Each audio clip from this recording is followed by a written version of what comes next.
So now let's see how canvas snapping works inside of Snagit editor.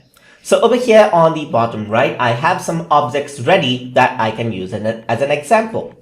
So if I were to move these objects around, you can see that nothing happens. I can place them wherever I want. But to be precise and to place them in the way you want, it might be quite difficult because you cannot be very sure of like perfection right here. So to deal with that, you can use something called canvas snapping. So for that, you have to go over onto image right here and enable canvas snapping.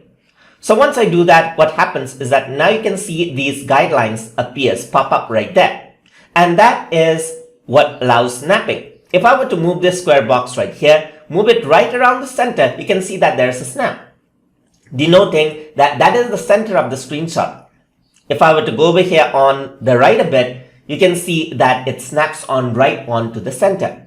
I can similarly go over here, and then if I were to go over here, you can see that both of these lines now align together.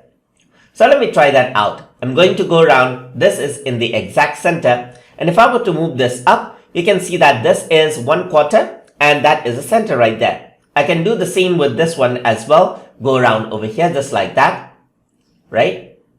Over here. And then just keep it around here. And all of them are aligned well together.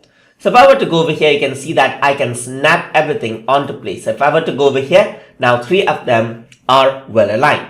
So you can do this with a lot of objects right here with canvas snapping right here. So it snaps on right onto the place as you can see right over there. If I were to go over here, resize this, you can see that it snaps onto the center of the object as well, just like that. So arrange and bring forward, let's say for example, so if I were to go over here, it snaps on right onto place. So if I were to resize this as well, it snaps on right onto place. And if I were to go over here, it snaps on right onto place. So everything is in center as you can see right here. And that is how canvas snapping works inside of Snagit editor. So hope you guys learned something as always. And as always, please like, comment, share, and subscribe.